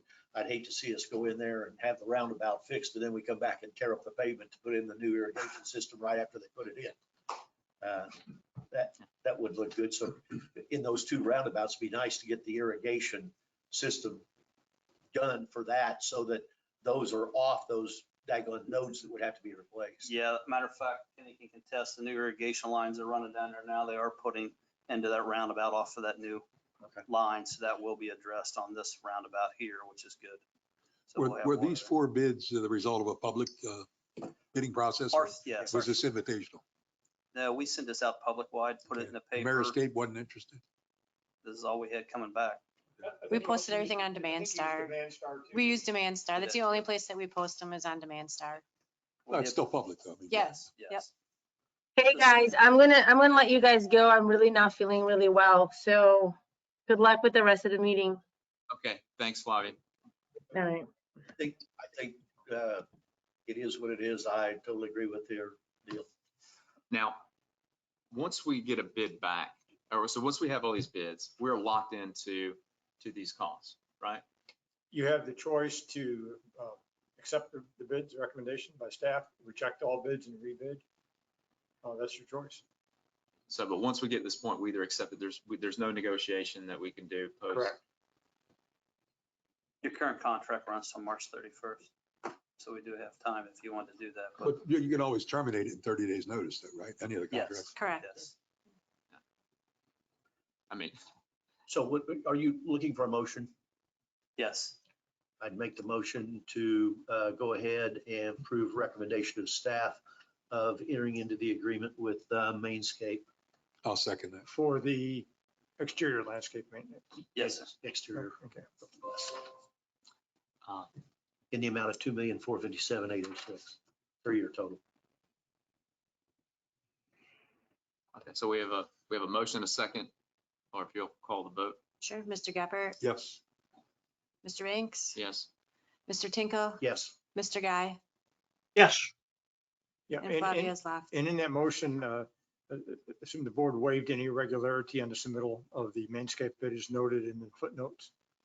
Yeah, I read those. I'd so agree. Okay. The other issue was the Hey, second. Brian, just really quick. Now, Sure. if I were to go back and do it all over again, I would look to whatever the amount came in or whatever we were expecting to push to get that lowered $200,000. And the sole purpose for that is that would solve the issue that we have every year around the maintaining the Parks and Rec. So if you reduce that overall cost by 200 grand, then that amount becomes null and void.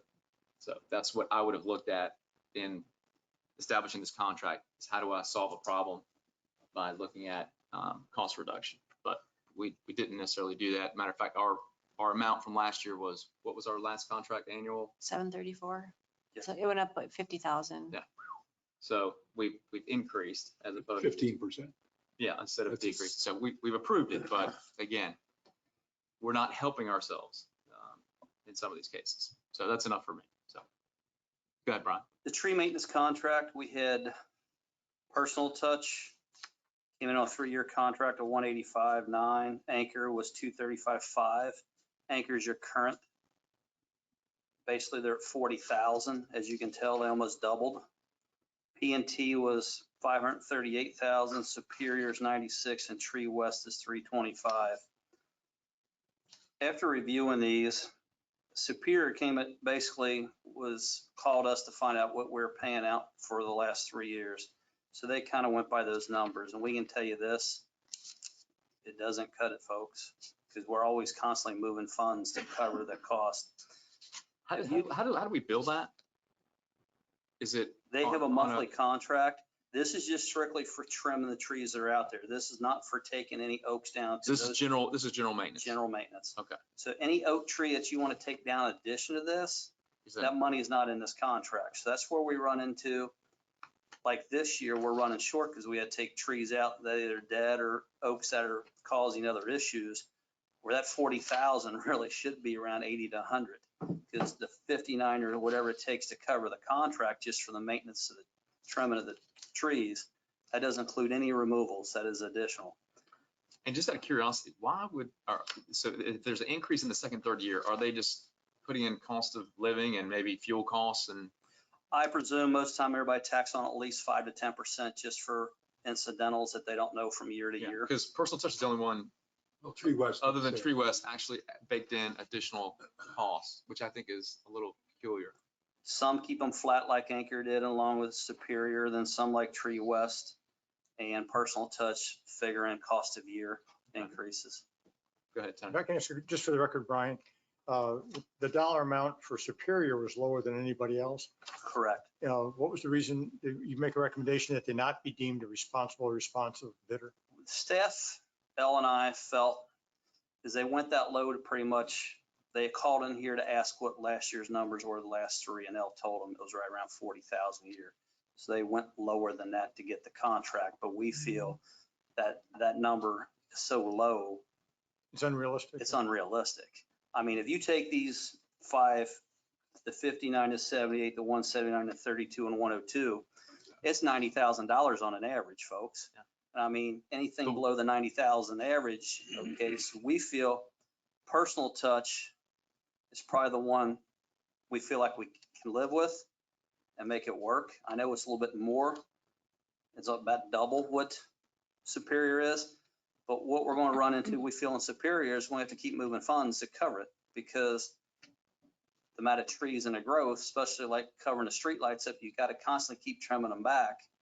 But isn't that scoped differently? I mean, if there's general maintenance, that's a set routine month over month. If there's additional services, that falls outside of the general maintenance, so we would be paying for that anyway. So are you saying you're baking in some additional costs into this contract to be absorbed through the general maintenance fund? If we do, what happens if you can't cover it? If we got additional and it's outside of their scope, yeah, then they're going to have to eat it. I'm having trouble with this too, Brian. What do you mean outside the scope? What do we get for the? Well, you basically, 32,000? what you're getting for their $32,000 a year is trimming the palm trees back and doing the routine maintenance of the trees up and down Griffin and Gateway Boulevard. And that's the same thing we're getting. And that's the same thing. Are you getting something different from Personal Touch? No, same stuff. Okay. So one's willing to do it for 32.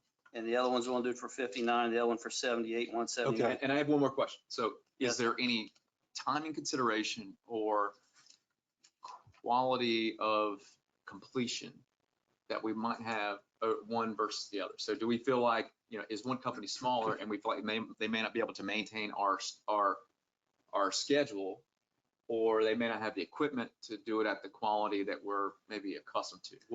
How do you evaluate one versus the other? Elle's been here a lot longer and dealt with pretty much every one of these. Mm-hmm.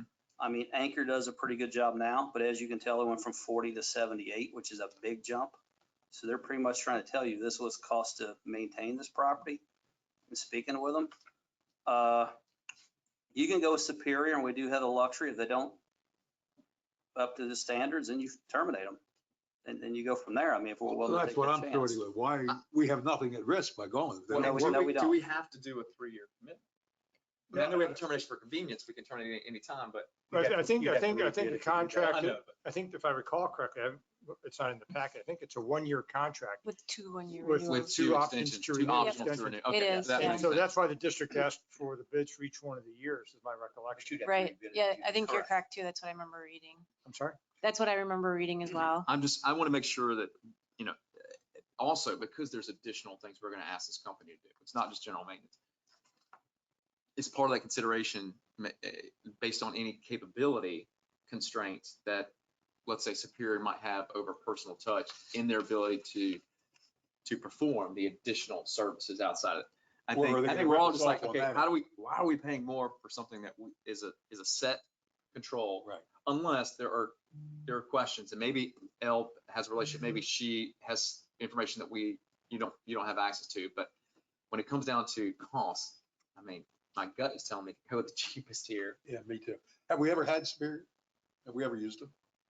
I don't know. Do we have history? Okay. I don't know. I have to ask her that question. I just- Lisa would like to say, she recommended the personal touch she's been involved with for 14 years to me. I'm saying if you want to go with Superior, you What can. I would and to me recommend, is, I we'll just see appreciate what it. happens in a year. What I would recommend here is we table this item for the next meeting, and we can do one of two things. We can individually call Elle and talk to her and get her direct point of view, or we can have Elle come in at the next meeting. I think And that's a better approach, so it's on the record. Because depending upon what action the board takes, based upon the recommendation from staff. That's fine. I'll tell her to bring her next But week. we can't call the contractors. That's correct. So if I were doing it and I was on staff, I'd be calling Superior Landscape and Lawn Service and saying, here's where we're at. You've consented to do that somebody else is doing, i.e. at a fourth of the cost or whatever the number is. There is thought that we're going to award this to you. You going to perform or are you going to withdraw your bid? I think that's not appropriate to do that. Well, you roll the Well, I dice if you don't do I think if that. they get it, they're gonna We did do it. that. No, I don't know. I've had a lot of contractors, when you go to them, where you've had low bids like this. Well, then we could easily And pivot to have the them second, withdraw their bid. to the second. bid. Yeah, I think in the public solicitation process, I think that's inappropriate. I would just need, That's done what all I'm the looking time, for is I Tony. just need more Done all the information time in order to on a make low this bid. decision. Okay. Your problem is if you just go out there and make an award, this would scare me to death that I'd vote against it, going with a bid that low.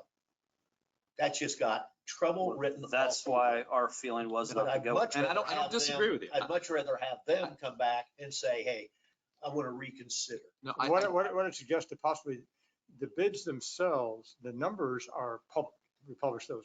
Yes. The bid submittals themselves are exempt from disclosure until after the board makes a decision. However, the staff could provide those bid packages to each board member, and provided the board members don't distribute them to the public, so you can see for yourself that whatever black and white proposals I had in there, as far as references and everything else. I can tell you right now, the average Joe on the street, and I don't know who's on watching this, but the average Joe on the street's going to come back and say, what part did you spend another $100,000 of our money for if you got a guy that's willing to do it for Absolutely. that price? That's what you stand to do. And the only way you get around that is go back to that bidder that has that price and let him know, we're looking at issuing this. Are you sure that you can do this work? Give him the opportunity to drop it. 9 out of 10 of them will drop it with like a hot Well, potato. I would take They a different won't take it. approach. I would say we have to identify the risk of going with the lowest bidder based on the information that we would have. Either we have additional work that they may not be able to perform, or due to the size of the work and their company may not be able to maintain our schedule. Like, so I would look at it from what is the risk to going with the low bid if we don't feel confident that they can provide the service. Maybe they just really need the business. Yeah. Well, again, an alternative is if the board tables it, they can invite the bidders to appear at the next meeting. Well, I think what I'd like to do first, and maybe we can just resolve this by having Elle come in and talk. So I'd like to table this decision until at least the next board meeting and have Elle come in and let's talk to her. Is there a second to that motion by the chair, the table? I'll second. Okay. Motion and a second. Will you call the vote, Laura? Sure. Mr. Geppert, Yes. Mr. Banks? Yes. Mr. Tinkle? Yes. Mr. Guy? You're on mute. Yes, Since we're in the second month, I assume we're in the second month because it says it runs from last January through the end of 22. Who's doing it right now? Anchor has it right now and it expires March 31st Right, this year. Oh. the dates are incorrect at the top. Okay. The So contract they're actually doing it valid right through now for March. 40. Correct. Yes. Okay, got it. Well, if one's doing it for 40 and they're doing it, of course, I know they want a lot more. The other guy's at 32. It's not.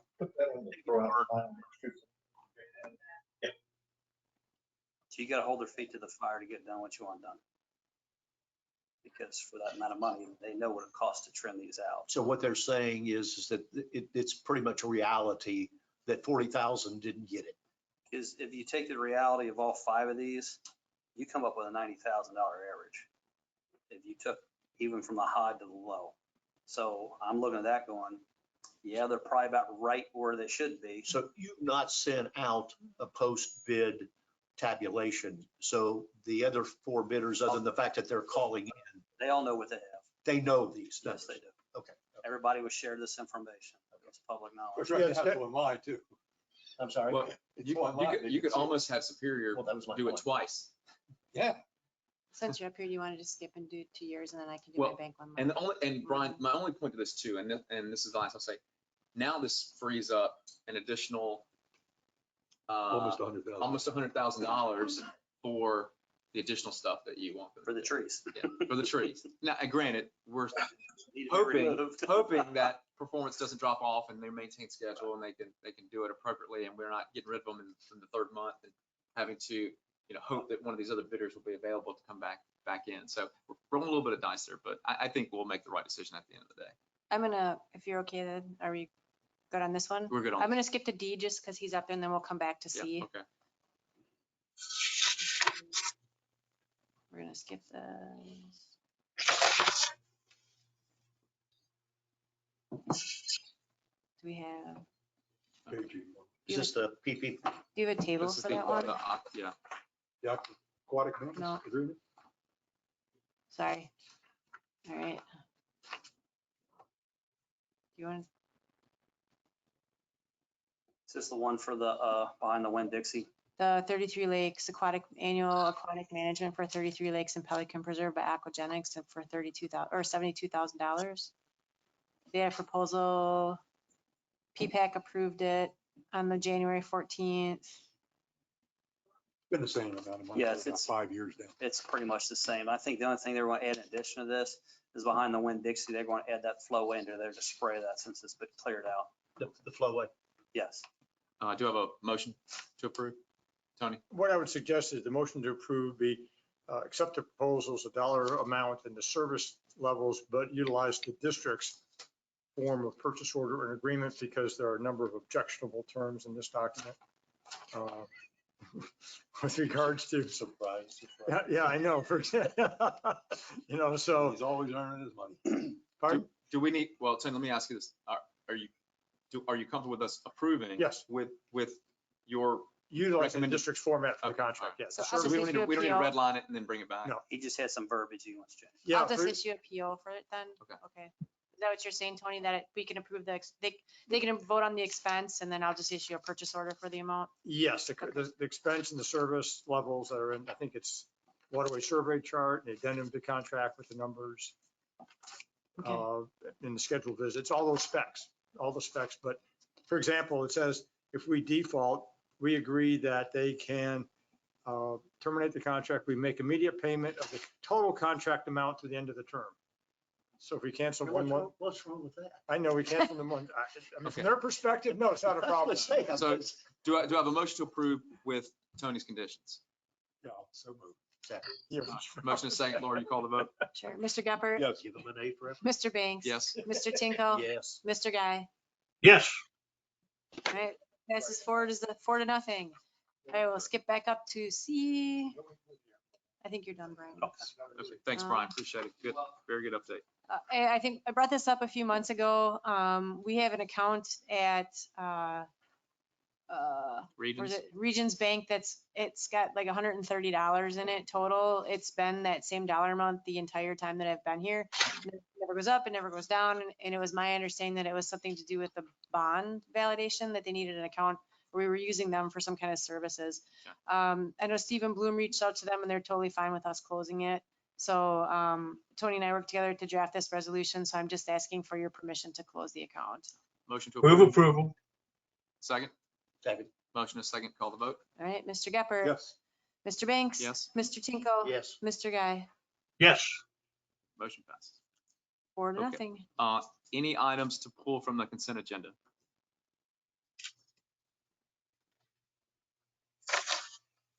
Okay, do I have a motion to approve consent agenda items A and B?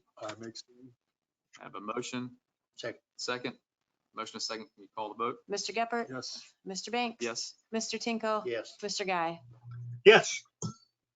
Approved 4-0. Did Chris leave anything for future board? There was something in his report. Go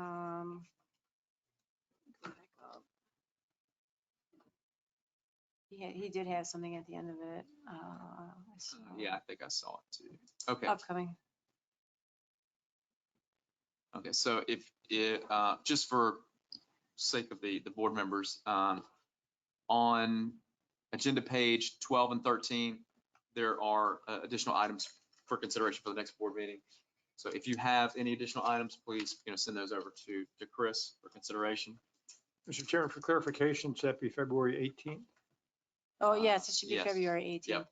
Yep. There will be I don't mind one, coming in here on a Saturday or Sunday, but. there will be one other item that will be on, and that's what's showing on the screen there with the Pelican Boardwalk. That'll be up. They'll be Okay. making their recommendation to the board to approve that, but that'll be on the February 18th agenda as well. Should have been today. Okay, so we'll move. Got to keep Tony happy. So let's move to supervisor comments. Supervisor Guy, I will start with you. Jesus, thanks, Laura. I have nothing. Great, thank you. Supervisor Gephardt. The only thing I had is Kenny and I reviewed the lift stations in Pelican in, I guess it was late December, early January. And I'd asked them at that time to identify it so the residents, if they had a problem with noise, they'd know what piece of equipment or station you're talking about. And you did an excellent job of that. Thank you very much. Everybody clearly understands what they've got now. So that's an attaboy. That's all I had. And Supervisor Tinkle. Yeah, I had two of them. Last meeting, we had a discussion about a bill, and I think it was at Stony Brook, that we've been paying for years that we didn't have a contract for. Whatever happened on Oh, that? That's that's the the ADT that we have the small claims. Okay, small claims. that was it. Mhm. Okay. Yeah, we just prepared it, filed, and then Laura and or Chris can go handle it. And the second one is because I thought I wasn't going to take away his fire at the meeting, that he didn't do it. Brian, we had a meeting on, what day was it? Tuesday? I've lost track of days. Tuesday. Went and looked at the pond in Timber Ridge, and I did come back and I looked in the hot box for the plans. I couldn't find the drainage plans, which would show the site. I'm gonna try to find those. How in the heck they ever built those lots with those elevations, those slopes is beyond me. I cannot believe those are correct, but they are what they are. But we're looking at an alternative way, I guess you'd describe it that way, an alternative way of lake bank protection and construction. Met with Met Tower, and I think we've got an idea, and I even learned another one yesterday from a community I'm going down into Naples to look at. Very similar suggestion, using only, instead of rock, they are using shells. And then they're putting the littorals in the shells, and they're not using any bank stabilization material after compaction.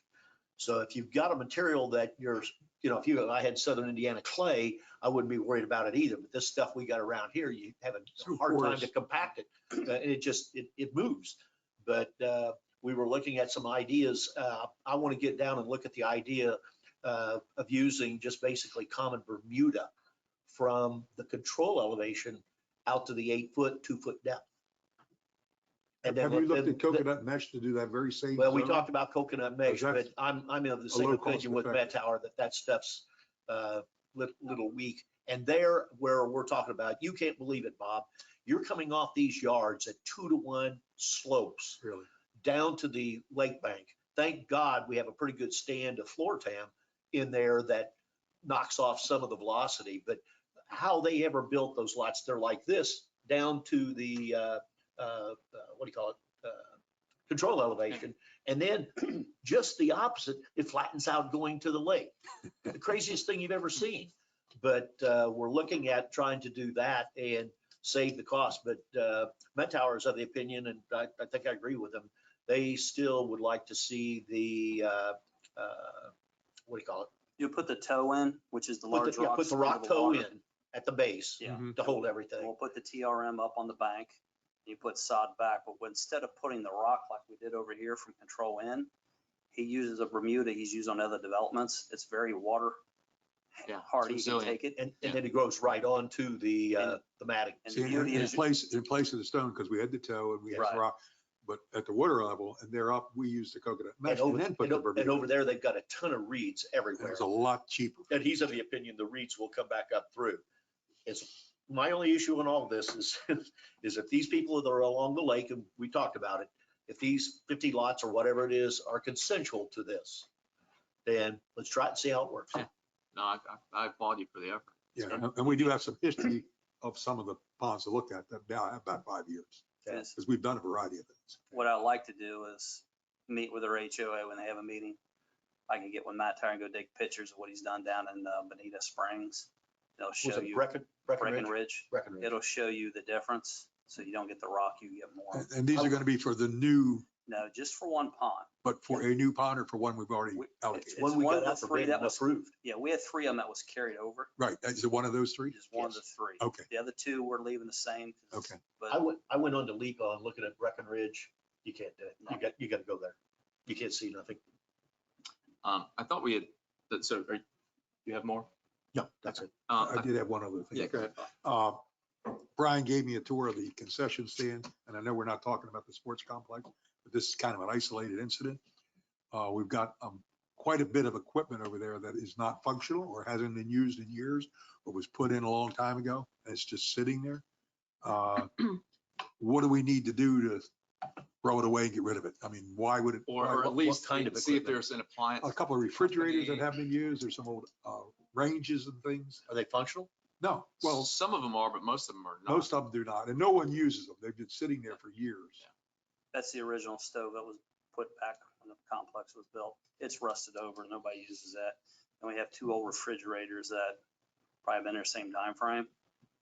I met with Bob and I met with Flavia over there and I was like, well. And if y'all they can let be go. reconditioned inexpensively, then that's fine. And We it's just- not, or else we would have, because I know that Okay, it hadn't been connected to the leagues. I know that we have looked into, I've even worked with Elle, I think, on one of Right. the big refrigeration units. It's a commercial unit and it costs more to replace the. yeah, I would there's just, something that I would does just the like whole to get thing. the authorization. No, and I think get we've rid of been it. sitting on this for a couple of years. And I have Tony, no what's our problem, but What's our options for getting rid of? I can Property. declare it surplus and, It's And scrap what I it, would right? say is before we just throw it to the side of the road, let's see if, No, I take it to Garden Street, get the money for that metal. Yeah. That's or what- if there's an appliance company that would be more than happy to use it for parts or something. So I would go to those 2. Whatever's the best deal, but Yeah. get it out of our room. I take it it's under $5,000. Yes. But what I would do is let's just Heavy do parts, this. just getting it out of there.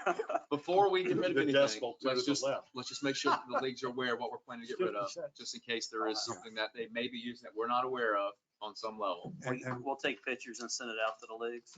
one other And suggestion, hell, I would just just put a piece of paper on something like mark for removal. but one of the other suggestions that Brian made is that we run some of the refrigerators that the leagues purchased and installed, they run year round.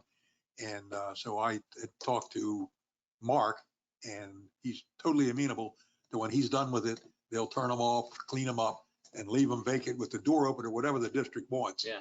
A bag of charcoal in there and close it, whatever. But you're right, we shouldn't be just wasting that money. So we ought to do that for Exactly. everything. that we have. Yeah. Well, and it would free up a lot of room Yeah, a there lot of too. I flexibility. mean, the Yeah. biggest issue with there now, 'cause most of these leagues they don't cook in there It anymore. looks like Fibber McGee's closet. It's terrible. It is terrible. And what they need is more refrigeration space. And so if you move those out, hell, you can pick up and use. And then refrigerator for turn off the $100. equipment when it's not running. Yeah, Don't I run the refrigeration, because you said it was like $300 a month. Yeah. It's what they just have. wasted Yeah, money. That is ridiculous. Yeah, I So agree. they totally agree with that. So, No, that's good. okay, that's all I have. I'm Yeah. sorry. The only thing I had was, I just want to make sure, I think we had talked last meeting or the meeting before about kind of getting you more engaged in some of the pond conversations, whether it's the Yep. restoration or we even talked maybe a committee. Have we done anything on that? And have you been engaged at all? No, but I'm certainly willing to. I have gone out and looked at the ponds that are going to be done, but I haven't done any more than that. And I know that, I mean, Ed participates and does a lot of work, but I think we could probably have a committee that you're engaged with, and then Ed will just continue to do what he does. But I think we need to get maybe, just a handful of people to come in that have experience, that can give Okay. us a little bit of oversight, checks and balances. And I think, All right, I'll head that up with Brian. I know there's a yeah, couple. there's some, we could find a couple people and Okay. I'm sure we can set up so it's not intrusive, so it's actually value. I add. did And speak if it's to not Doug. value add, we. Yeah, I did speak to Doug Zanner, who's the current chair of the Pelican Group, and he is more than willing to participate. Okay. I went That'd be that great. far, Yeah. but then I dropped it. Sounds good. Okay, if there's nothing else, I will call the meeting adjourned at 5:45. 4:45. 4:45. Hey, is that phase 3, Timber Ridge?